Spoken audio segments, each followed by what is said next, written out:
আসসালামু আলাইকুম দর্শক, welcome back to my channel recipes by শেজাস মম। যে কোনো স্ন্যাক্স আইটেমের টেস্ট বাড়াতে কিংবা নুডলস অথবা পাস্তার সাথে এই টমেটো সস বা ক্যাচাপের কিন্তু জুড়ি নেই। আজকে সেই রেসিপি নিয়ে হাজির হয়েছি, আর সাথে থাকছে পুরো বছর জুড়ে কিভাবে এটাকে সংরক্ষণ করবেন তার অনেকগুলা টিপস সহ পুরো রেসিপিটি।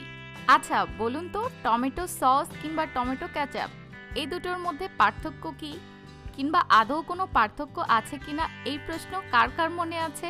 এই সব কিছুর উত্তর জানতে এবং ঠিক এই রকম পারফেক্ট টমেটো সস বা ক্যাচাপ বানাতে পুরো রেসিপিটির সাথেই থাকুন। ভিডিওটি ভালো লাগলে অবশ্যই একটি লাইক দিবেন, আর হ্যাঁ, আমার চ্যানেলটি সাবস্ক্রাইব করতে কিন্তু ভুলে যাবেন না। টমেটোর সস বা ক্যাচাপ তৈরি করতে অবশ্যই পাকা পাকা টমেটোর প্রয়োজন হবে, আর একসাথে কম তৈরি না করে একটু বেশি করে তৈরি করাই অনেক বেশি ভালো। তো আমি এখানে টমেটো সস বা ক্যাচাপ তৈরি করার জন্য বেশ কিছু পাকা পাকা টমেটো নিয়েছি, আর এই টমেটোগুলোকে আমি প্রথমে ওজন করে নিচ্ছি যাতে আপনাদের পুরো সসের সকল ইনগ্রিডিয়েন্টসের পরিমাপটা বুঝতে সুবিধা হয়। তো আমি এখানে পাকা পাকা টোটাল প্রায় 3 কেজির মতো টমেটো নিয়েছি আজকের টমেটো সস বা পিউরি তৈরি করার জন্য। আর এই যে এখানে যে টমেটোগুলো দেখতে পাচ্ছেন, এটা আমাদের দেশি টমেটো। শীতকালে কিন্তু এর আনাগোনা বাজারে অনেক বেশি, আর এই টমেটোগুলো এভাবে একটু ডোরা কাটা থাকে, যেটা দেখলেই আপনি বুঝতে পারবেন। তো আমি সাধারণত বলবো এই টমেটোগুলো বাদ দিয়ে এখানে যে টমেটোগুলো রাখা আছে, যেগুলো সাধারণত সারা বছরই বাজারে পাওয়া যায়, এগুলো দিয়ে টমেটো ক্যাচাপ তৈরি করাই ভালো। কারণ এই দেশি টমেটোগুলো খেতে অনেক মজা হলেও এই টমেটোগুলো একটু টক ধরনের এবং এতে বিচি এবং লিকুইডের পরিমাণ বেশি থাকে। সেই তুলনায় এই টমেটোগুলোতে সলিডের পরিমাণ বেশি থাকে এবং লিকুইডটা অনেক কম থাকে, যেটা দিয়ে সস তৈরি করতে অনেক সুবিধা হয় এবং সসটা অনেক ভালো হয়। সবগুলো টমেটোকে আমি আগে থেকে ধুয়ে রেখেছিলাম। তো এবার টমেটোগুলোকে আমি একটা ছুরি দিয়ে এভাবে ছোট ছোট টুকরো করে নিব, যে কাজটা আপনারা বটি দিয়েও করে নিতে পারেন। আর অবশ্যই টমেটোর ভেতরের এই যে সাদা শাঁসযুক্ত অংশটা, এটা কেটে ফেলে দিতে হবে।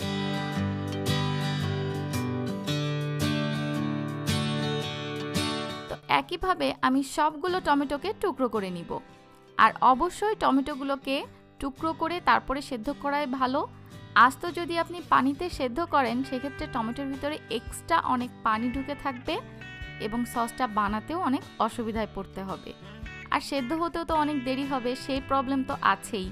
আর হ্যাঁ, চাইনিজ এই জাতের টমেটো দিয়ে টমেটো সস বা ক্যাচাপ তৈরি করার আরেকটা সুবিধা হলো এই টমেটোগুলো সারা বছর পাওয়া যায়, তাই আপনি বছরের যে কোনো সময়ই এই টমেটো সস বা ক্যাচাপটা তৈরি করে নিতে পারবেন।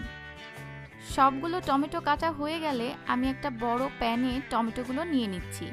তারপরে এখানে সামান্য আধা কাপ পরিমাণ পানি অ্যাড করছি। যদিও টমেটো থেকে অনেক পানি বের হবে, তারপরও প্রথম দিকে যাতে নিচ থেকে লেগে না যায়, তাই এই সামান্য পানিটা অ্যাড করা। ঢাকনা দিয়ে 4-5 মিনিট অপেক্ষা করার পরে নিচ থেকে একটু নেড়ে দিলাম। এভাবে ঢাকনা দিয়ে মাঝে মাঝে নেড়ে দিয়ে পুরো টমেটোটাকে খুব ভালো মতো সেদ্ধ করে নিতে হবে। প্রায় 20 মিনিট লেগেছে আমার এই টমেটোটা সেদ্ধ হতে। এবার চুলার জালটা বন্ধ করে দিয়ে একেবারে ঠান্ডা হয়ে আসা পর্যন্ত অপেক্ষা করব।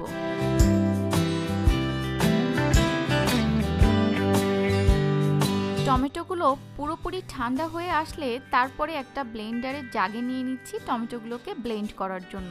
আর একবারে ব্লেন্ড করা সম্ভব না হলে 2-3 বারে করে টমেটোগুলোকে ব্লেন্ড করে নিতে হবে খুব ভালো করে।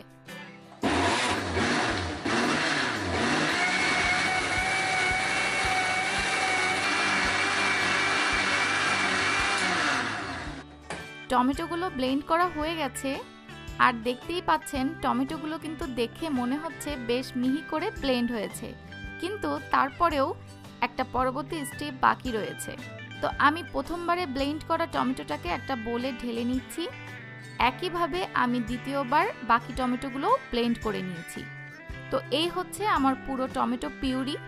এই টমেটো পিউরিটাকে আপনারা পুরো বছর জুড়ে সংরক্ষণ করতে পারবেন ডিপ ফ্রিজে, পরবর্তীতে যে কোনো সস বা ক্যাচাপ তৈরির জন্য। চাইলে টমেটো পেস্টও তৈরি করা যাবে এই টমেটো পিউরি থেকে।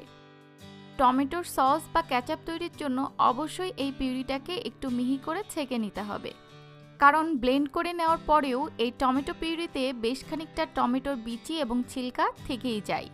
তো আজকে আমি টমেটোটা ছেঁকে নেওয়ার জন্য একটা চালনি ব্যবহার করছি, কিন্তু আপনারা চাইলে এটা কোনো পাতলা সুতির কাপড় দিয়েও করে নিতে পারেন।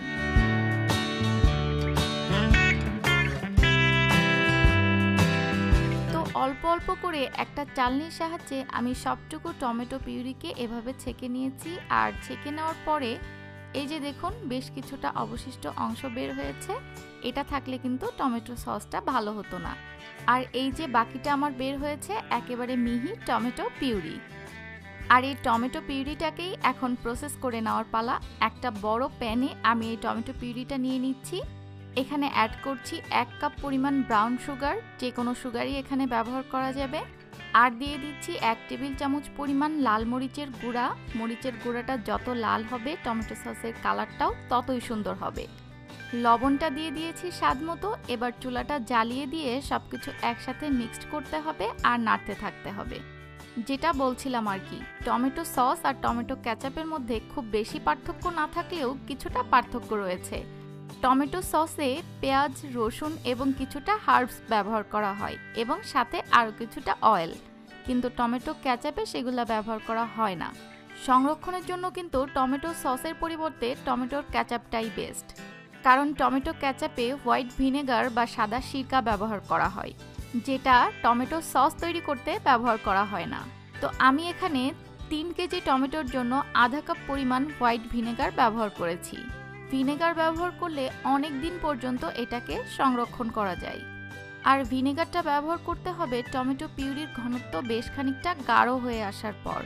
টমেটো কেচাপটা রেডি হয়েছে কিনা সেটা বোঝার জন্য ঠিক এইভাবে একটা প্লেটে কিছুটা টমেটো পিউরি নিয়ে কাট করে ধরলে বুঝতে পারবেন এটা এখনো অনেকটা লিকুইড আছে, মানে অনেক বেশি পরিমাণে গড়িয়ে পড়ে যাচ্ছে। তো এই পর্যায়ে আমি 3 কেজি টমেটোর জন্য এখানে 1.5 টেবিল চামচ কর্নফ্লাওয়ার ব্যবহার করছি আর সাথে সমপরিমাণ 1.5 টেবিল চামচ পানি একসাথে মিক্সড করে নিচ্ছি। অর্থাৎ এখানে প্রত্যেক 1 কেজি টমেটোর জন্য হাফ টেবিল চামচ কর্নফ্লাওয়ার ব্যবহার করতে হবে। অনেক দিন পর্যন্ত সংরক্ষণের জন্য অবশ্যই টমেটো সস বা কেচাপে এই কর্নফ্লাওয়ারের মিশ্রণটা ব্যবহার করতে হবে, না হলে আপনি সংরক্ষণের কিছুদিন পরেই দেখতে পারবেন টমেটো সস বা কেচাপের ওপরে একটা পানির লেয়ার জমে গেছে। চিনি এবং লবণের পরিমাণ কিন্তু চাইলে শেষের দিকে এসে আরেকটু অ্যাডজাস্ট করে নিতে পারেন। অলরেডি আমি কিন্তু এই টমেটো পিউরিটাকে আগেই 20 মিনিট ধরে জাল করেছি। আর কর্নফ্লাওয়ারের মিশ্রণটা দেওয়ার পরে এটাকে আর খুব বেশি জাল করার প্রয়োজন হয়তো পড়বে না, 4 থেকে 5 মিনিট জাল করলেই হবে। তবে হ্যাঁ, শুরু থেকে শেষ পর্যন্ত কিন্তু চুলার জালটা অবশ্যই লোতে রাখবেন এবং অনবরত এটা নাড়তে থাকবেন। নাড়া বন্ধ করলেই কিন্তু ঠিক এইভাবে এটা ফুটতে থাকবে এবং হাতে ছিটে লাগবে। 4-5 মিনিট পরে আবারও একটু দেখে নিব টমেটো কেচাপটা রেডি হয়েছে কিনা। ঠিক একইভাবে একটা প্লেটের উপরে নিয়ে তারপরে প্লেটটাকে একটু কাট করে ধরলেই আপনারা এবার দেখলেই বুঝতে পারবেন এটার ঘনত্বটা কিন্তু এখন বেশ গাঢ় আর ঠিক আগের মতো ছড়িয়েও পড়ছে না। তার মানে এটা এখন পারফেক্টলি রেডি হয়ে গেছে। এটার ঘনত্বটা দেখেই নিশ্চয়ই বুঝতে পাচ্ছেন এটা কতটা স্মুথ এবং পারফেক্ট হয়েছে। আর কর্নফ্লাওয়ারটা কিন্তু আপনাকে অবশ্যই ব্যবহার করতে হবে এরকম পারফেক্ট টমেটো কেচাপ বা সস তৈরির জন্য। আজকে টোটাল 3 কেজি টমেটো দিয়ে আমার 1 কেজির একটু বেশি হবে টমেটোর কেচাপ তৈরি হয়েছে। আর অবশ্যই টমেটো সস বা কেচাপ সংরক্ষণ করতে হবে পুরোপুরি ঠান্ডা হয়ে আসার পর। তো পুরোপুরি ঠান্ডা হয়ে আসার পর আপনি এটাকে যে কোনো এয়ারটাইট কাচের জার কিংবা প্লাস্টিকের বয়ামেও ভরে রাখতে পারেন।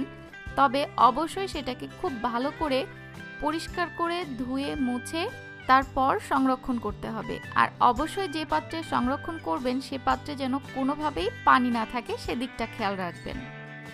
যেহেতু এটাতে ভিনেগার দেওয়া আছে তাই বাইরে নর্মাল টেম্পারেচারে 2 সপ্তাহের মতো ভালো থাকবে। আর ফ্রিজের নর্মাল চেম্বারে এটাকে সংরক্ষণ করতে পারবেন প্রায় 4 থেকে 5 মাসের মতো। আর এর থেকেও বেশি দিন সংরক্ষণ করতে চাইলে অবশ্যই এটাকে ডিপ ফ্রিজে রাখতে হবে। আশা করছি আজকের রেসিপিতে দেওয়া সকল টিপস অ্যান্ড ট্রিক্স আপনাদের কাজে আসবে এবং আপনারা বাসায় এভাবেই সারা বছর টমেটো সস বা কেচাপ তৈরি করে সংরক্ষণ করতে পারবেন। ভিডিওটি ভালো লাগলে অবশ্যই একটি লাইক দিবেন, ফ্রেন্ডস এবং ফ্যামিলির সাথে ভিডিওটি শেয়ার করবেন আর আমার চ্যানেলটি সাবস্ক্রাইব করে পাশে থাকবেন। ভিডিওটি সম্পর্কে কোনো প্রশ্ন থাকলে সেটাও আমাকে কমেন্ট বক্সে জানাতে পারেন, আমি উত্তর দেওয়ার চেষ্টা করব। আজকে আর কথা বাড়াচ্ছি না, শীঘ্রই আসবো নতুন কোনো রেসিপি নিয়ে। সবাই অনেক ভালো থাকবেন, আমার জন্য দোয়া করবেন। আল্লাহ হাফেজ।